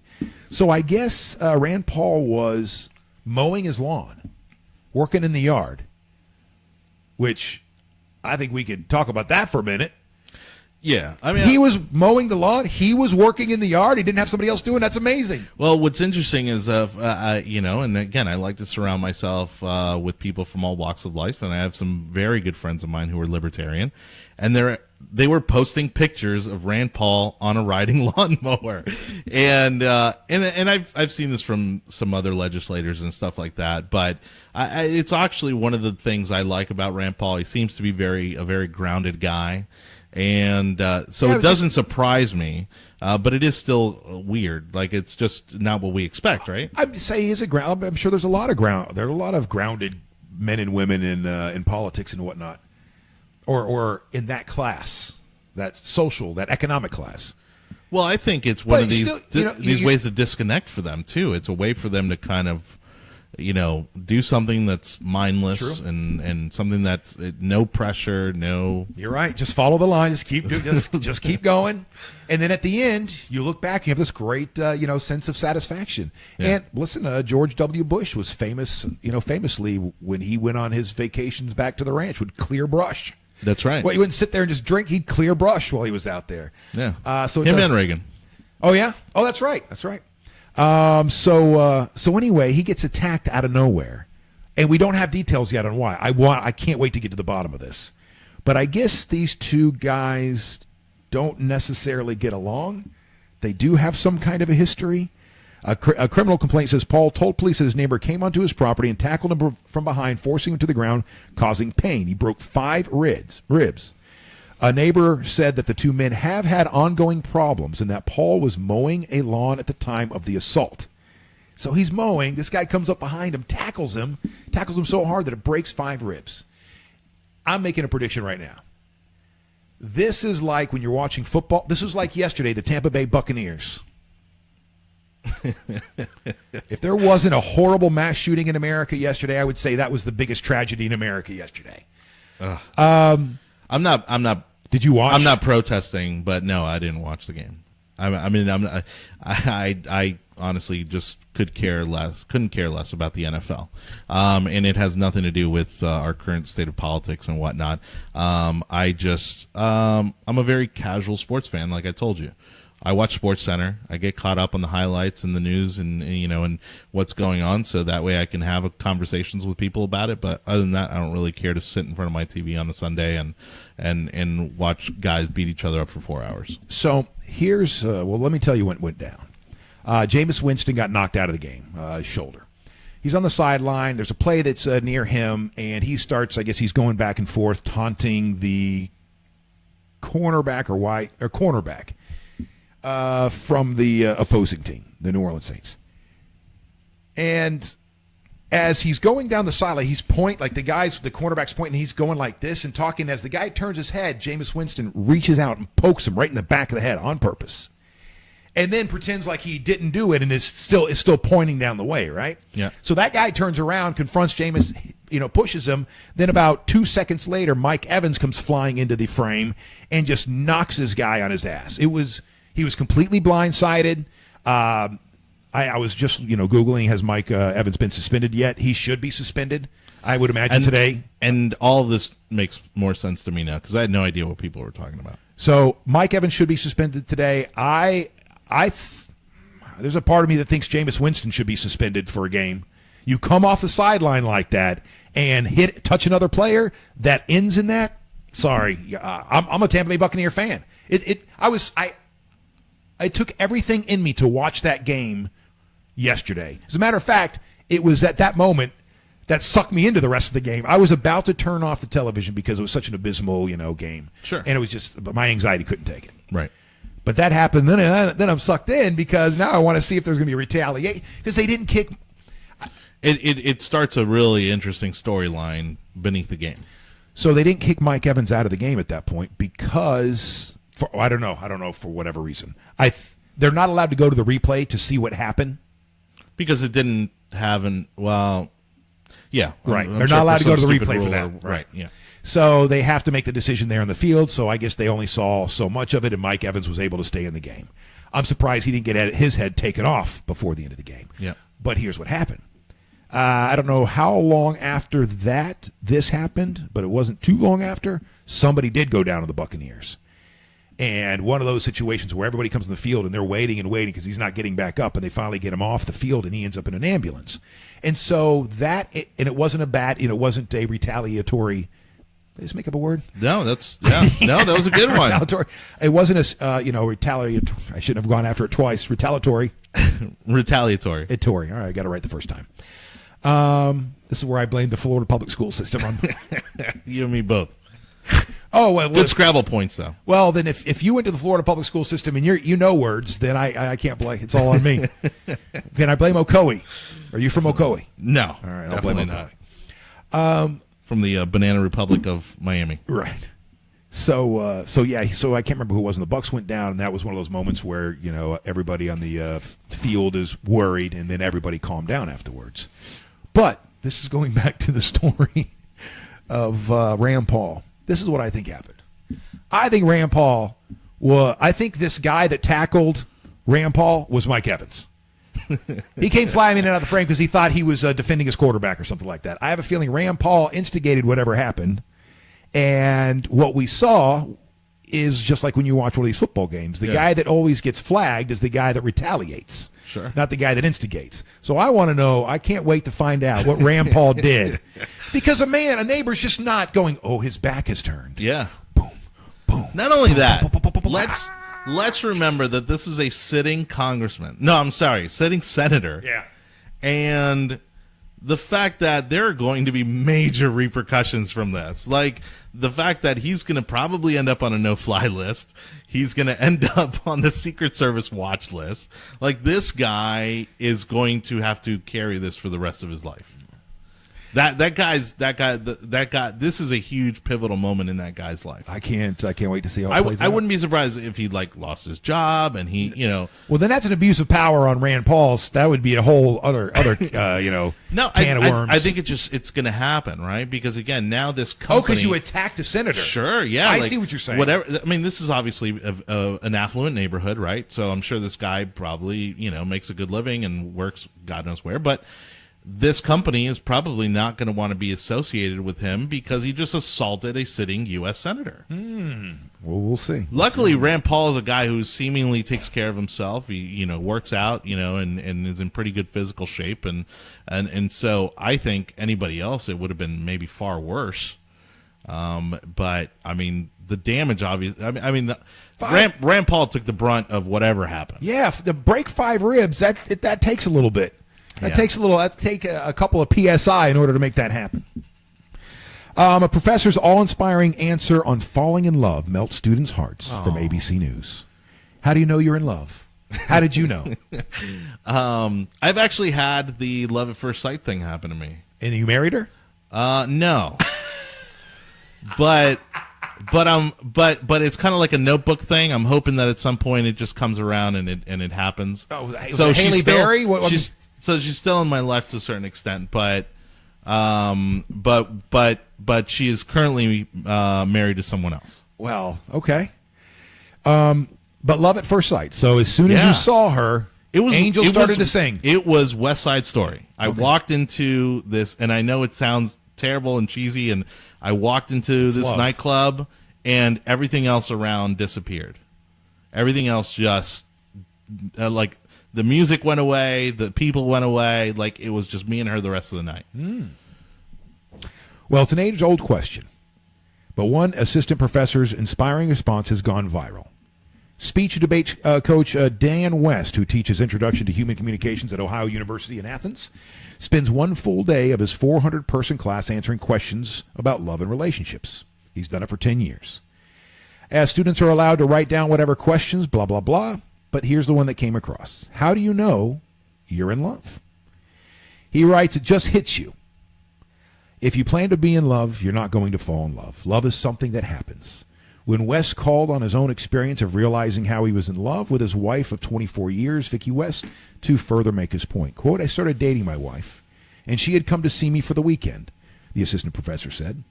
And when we'd gone to a movie and we stopped at the grocery, and we'd gone to a movie and we had stopped at a grocery store. She was picking out ice cream, and I realized I was going to be buying groceries with this woman for the rest of my life. And I'm totally cool with that. West 1990. Don't hate Fisher. No, I listen. I get it. I'm with this guy here. I'm with this guy. I'm only making fun because I'm trying to distract from my eyes welling up. Well, it's few people I think ever have that moment. I think really, yeah. I think plenty of people have had that fallen in love moment like you've had, and it hasn't panned out. Yeah, you're exactly right. It hasn't panned out is the problem. West's 1993 grocery story epiphany was shared on Twitter by one of his students, Victoria, and then it went viral with more than 77,000 retweeting the message. The 19-year-old children and family studies major told ABC News when she heard the story, everybody freaked out a little bit. I was sitting next to a girl, and I kind of just looked at her, and we did the whole aw thing just like everybody else did in the class. I like the way he teaches, the student who eventually wants to become a child life specialist in the Children's Hospital set of West. He gives you advice, but at the same time, he's teaching a subject. West admitted that he often brings up his wife in class along with his 18-year-old daughter. He said he noticed his students really snuggle. His students snuggle? Well, that's my kind of class. The tears in my eyes have kind of blurred my vision a little bit. Really struggle with getting into relationships, and he feels the overuse of communication by electronic devices is the main culprit. Quote, they try to grow the relationship and maintain it electronically. That creates an idealized version of yourself. The reality is just being in someone's presence and being comfortable in their silence together is what's really important to establish a connection. It is so true. The professor continued, we over-rely on the written and verbal communication through text, and we're not spending time with people. I knew I was in love when I was spending time with her doing mundane things. Yeah. Not when she's being sexy. Right. And putting on a show or whatever. It is when you're doing mundane things. Or just sitting there. Yeah, or all of a sudden you see them in a weird position that is not necessarily sexy, but it's sexy to you because it's your wife. But yeah, the fact that you're sitting there and you could be in a room, just you and the other person, say nothing, and it's fine. and you're comfortable, and it's not awkward, and you don't feel forced to communicate. But being in love and getting married are two different things. Yeah. In my opinion. Oh, yeah. My opinion. Being in love, but I love this person. I love this person. Okay, I've loved a lot of people over my my life, and I still do love people. But marriage, yeah. I don't know why I'm giving marital advice. What am I, 9 months into my own marriage? 8 months, 9 months into my own first marriage? Hey, man, I've struck out 3 times Yeah. on the engagement front, so I'm definitely not one to talk. So you have been engaged 3 times? Yes. But never married? No, never crossed the line. Wow. Yeah. All right, so you're next. How old are you? 37. So at this point, it's almost a red flag on my part. I don't know. I don't know that it is. Really? I once you hit 40, maybe. But I think in this day and age, okay, well, you're a Republican. You're running more conservative circles, maybe so, because you should have had a family at 24 years old, or started your family at 24. I've already 25. been told that it would be a detriment to my if I decided to pursue any sort of a political career that I am not yet married, or certainly that I've now had a child out of wedlock. What if you were married 3 times? Apparently, that's okay. It is okay. That's our current president. And Newt Gingrich. And so I will say this: how I knew I don't say I knew, because this is the moment that I fell in love, but I believe she and I broke up two times after this. They were both my fault, only because I was freaking out because I was in love. And how one of the things that was an indicator that the woman that I married was the woman I was going to marry. And I know that I've told this story on the radio before. Was at a show. We called it a halfway to St. Patrick's Day show. So you're 6 months out from St. Patrick's Day, but you want a reason to drink. Sure. And put it together an event and have, make some money. And a band was playing called Paper Tongues. And they'd had a couple, 3 hits on the alternative rock charts. They'd come to town. It's a band we had gotten to know through the radio station. The lead singer's name is Aswan North. And all of a sudden, in the middle of their set, he goes, we got a new song here that we haven't played yet for anybody, and I want to dedicate this to Fisher. And I'm sitting back by the soundboard with my girlfriend at the time, and I didn't even really hear it, John. I heard him, but it didn't register. And I just was kind of looking around and blah, blah, blah, blah. And she looks at me and she goes, not everybody gets that. Because she could tell by the look of my face that it didn't even register what he had just said. Yeah.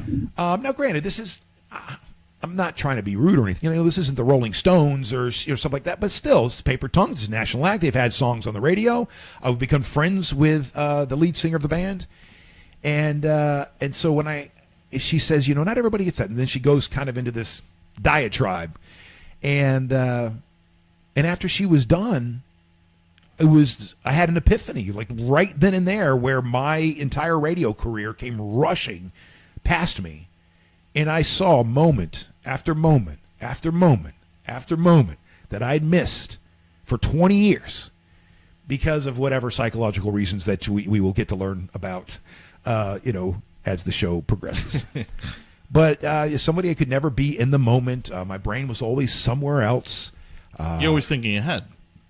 I think I would like to make myself look cool or smart and go, I was always trying to look ahead at the next bit. What are they going to talk about on the radio? How is it going to incorporate this? There's always that stuff going on. But the fact of the matter was likely that there's more anxiety that was driving these moments. And so my brain was just going to places where I found comfort, and that was thinking about the show or whatever, other things other than what I'm doing right here now. And that is a trait, I think, that you learn as a broadcaster, is that you take yourself out of the moment and you're thinking ahead to what's next, and you're really not paying attention to what's happening right in front of you, because you are thinking, okay, right after this, got to go into the next thing, And I took one of these business leadership classes through Dale Carnegie, thanks to Bake More Pies, but it wasn't until they pointed it out to you, that it's actually a very common thing to where, because you want to make yourself seem interesting, or you want to carry on a thoughtful conversation, in reality, you're completely disconnected from what's happening right in front of you, because you're always thinking about the next thing you're going to say or ask or do. That's me. That's me. It's something that I have to fight against. So my career rushed in front of my eyes in that moment, and it was a very profound moment, and that's what I knew. I knew she was special. There was other things, but that was the moment that I knew I was in love. And then I freaked out on her twice after that, I think, and I broke up with her, got back together. We eventually got married. Yeah. So it's all is well that ends well. But I just wanted to share how I knew I was in love story before we got out of here today. Well, and it's complicated because, like you said, there's being in love, and then there's marriage, right? And then there's marriage. And so at first I thought it's like, okay, well, it's maybe you should try to marry the person that you're in love with, right? And then it's like, well, maybe you should marry the person that you're like best friends with, right? Like somebody who you consider, no on both of those. Marry somebody that you would go into business with, right? Because that's what a marriage is. Yeah. It is we're two people that have a similar idea or on how we're going to play out the rest of eternity, and you come together and you're going to be stronger as a partnership than you would be by yourself. Yeah. You're like, no, screw you, Fish. That is so stupid. You do not approach marriage. No, I like that example. That makes more sense to me. It's a variable that you have to have in your head, though, and sure. I think is you have to, because if it's just love, then you're screwed. You're going to be 18 years old, getting married for 1 out of 4 or 5 times in your life, and love and marriage are two completely different things. Yeah. Completely different things. But well, real quick, I'm going to hit on these great comments we're getting here on Facebook. Right. So Jessica saying that's stinking adorable, because she's of course loving this story, not only your story but the story you were sharing. Randy says, you're right, Fish. Love is on the regular day-to-day activities. He goes, you also always put a lot of effort into interacting with people one-on-one, so don't be too hard on yourself for thinking that you're disconnected from interacting with people. But even in those times, you're right. I have throughout my career gone out of my way to give one-on-one time to anybody and everybody who wants it. But even in those moments, no, all right. I won't be so hard on myself, because I can think, there are definitely plenty of times where I'm in tune with whatever it is they're talking about, but it is an effort. Because my brain starts to go to, all right, what's like Johnny was just saying, what's the next thing I can add to this? And it's something that I have to consciously focus on not doing. And it's even worse when you're trying to have an intellectual conversation, because not that you're trying to be the smartest person in the room or the smartest person in the conversation, but you want to make sure that you're contributing to whatever the thoughtful discussion is. And so you're more worried about saying something that doesn't sound stupid rather than listening to the person that's talking. I got an award once. You know those stupid awards at the meaningless. Wait, I don't know. All right. At the office, too late. You already crapped on it. This was an inter-office thing where they basically gave out superlatives like they do in high school. Like the best dressed, that kind of stuff. Sure. But they were all specific to the individuals, and so I got my award was. I got the enough about me, or what enough about me, more about me, whatever. You know that saying that right. Enough about me, let's talk about me. Right. So that was my award. What do you think about me? Yeah. There's an old Johnny Bravo line. Yeah. It's like, well, enough about me. What do you think about me? So it was that. That's the award I got. And it was like somebody hit me in the gut with a baseball bat. When they gave it to me, they're all laughing. Sure. And because they think I know that about myself. And I didn't. Right. I did, but I didn't. And I was so like hurt in that moment, but they didn't know that. And so I went home and I was thinking about it, blah, blah, blah, blah. Of course, spent too much time beating myself up over it. Now, going back 10 years prior, it was my mid-20s. Maybe early to mid-20s, because it was in Tallahassee. I remember sitting around with a group of people and being very conscious of not interjecting, because I had realized at this point in my life that I was that guy that always had a story. You know what I mean? Like you had a story, then I would come in with my own story, and so it would look like I'm constantly trying to one up somebody. My flaw in that equation, because I was the story guy too, was that my stories were typically pointless and unrelated. You just want to tell a story. I just wanted to tell a story. I just wanted to be in the conversation, and oftentimes there wasn't a point or maybe even an ending to my story, and so people would like just stop and just stare at me with a blank look and be like, what? So in my early to mid 20s, I had put consciously in my head, the front of my head, that even if I had a great story, I wouldn't always jump in to tell it. Let somebody else have that moment, you know. So I did kind of know that was a part of me, but the motivation. What motivates that is not what I think people think it is. They think, oh, that person has an ego. Or, you know, it's always got to be about them. What it was, because I spent a lot of time thinking on this, going back to my childhood. It was me trying to connect, trying to relate to somebody else. Yep. So as soon as somebody started telling a story that I had a similar story to, I'm like, oh, I connect with this person. I have something to share too, so I get excited about it, and then I share my version of the story. Well, fast forward 25 years in radio, and you've had a life of meeting rock stars and famous people, and have had all these kinds of experience that your average person will never have in their entire life. Not everybody watching has played golf with Fred McGriff, B.J. Upton. But see, I've sat in a broadcast booth with Fred McGriff. There you go.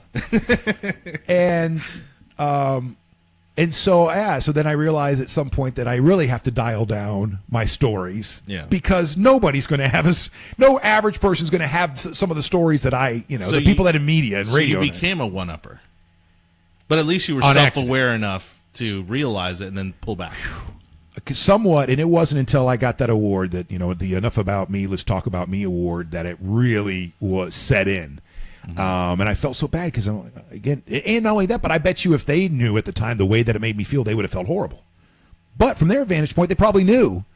Since I always interject, I always have a story about something. It's always about, you know, I can always figure out how to make this about me, that I knew that about myself. And although I kind of did, I really didn't until that moment. So you guys did have an effect on me, a positive one. I try not to. No. I should say it was a negative because now I have no faith in myself and my stories. I have no confidence. I have no confidence in my stories. So Elliot writes, he goes, "That's why I actively avoid intellectual conversation." Yeah. That's why you listen. Yeah, and he goes, but he has also played golf with McGruff, not McGriff, McGruff, the crime dog. All right. So what do you think about today? How you feeling after day two? How you feeling, Dave? Feeling real good. All right, me too. I mean, we've been soldiering through this. I mean, because it's been 2 nonstop hours. For anybody watching, I mean, we're going to incorporate some stuff that'll allow us to like take a break here or there. They don't care if we take a break. No, of course, no, they don't. But I mean, the numbers look great. Because you can see how many people are watching. We've been getting lots of great comments, I'm very encouraged by that. All right, so let's do this. Let's go ahead and wrap things up then, and why don't you and I go meet with our creative team? Well, real quick, because I didn't want to tease something and not deliver, so I'll give a quick Bake More Pies business insight here, and we'll make that the unofficial name. But for business owners out there, or maybe you work for a company that is looking to hire people, we did this recently with a client. We actually listed the jobs available on Facebook. Facebook now has a jobs feature that you can put on your Facebook page if you are a business owner with a Facebook page.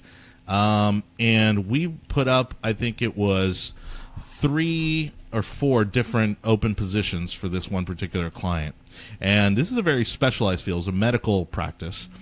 And they got, within, I'd say 2 or 3 days, they probably got about 50 applicants, which I thought was fantastic. And this is a newer feature on Facebook? It's a newer feature on Facebook, and it's a little clunky. They still have some things to work out because you can't download any of the applicants' information, and so it stays on there. You can look at it, and you can respond, and you can, at least begin the process to kind of find a good candidate.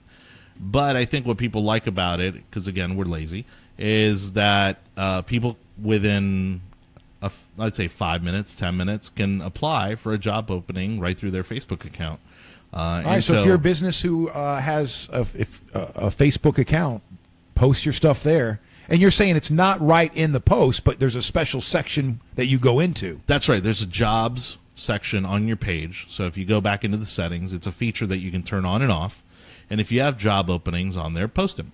And I think this will actually work really well for especially like entry-level jobs where, somewhere in the neighborhood of like, minimum wage jobs or entry-level jobs, anything more specialized.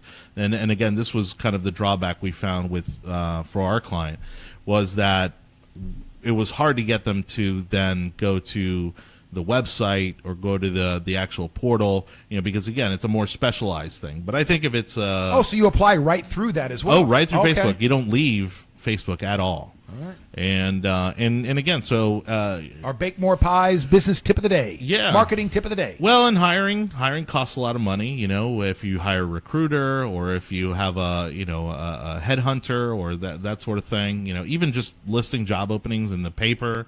All that stuff costs money. And if you already got a Facebook page, it's absolutely free. All right. Anything else? No. Well, I mean, we're gonna post some of the name suggestions on there. Talk about that. Yeah. And then, I don't know, maybe we should shoot for what? This week. End of the week. Friday. By Friday. That's our deadline. We will have a name and direction. I think, I think direction-wise, I think we're closer to that than we are show name. Yes. All right. Thank you so much for tuning in. Watching? Yeah. Thank you very much for watching, listening. Make sure you we're going to podcast this. Yeah, make sure you watch or you like Bake More Pies. This is I got the stream right now at Fisher the Man 123. You can just go my Twitter page. You can go like that as well. That is Fisher the Man with no numbers, just Fisher the Man. I got lucky on Twitter. Share it, folks. Share. All right, now you and I let's wrap this bad boy up and have a little talk. All right. Thank you. Bye. Have a great day, everybody.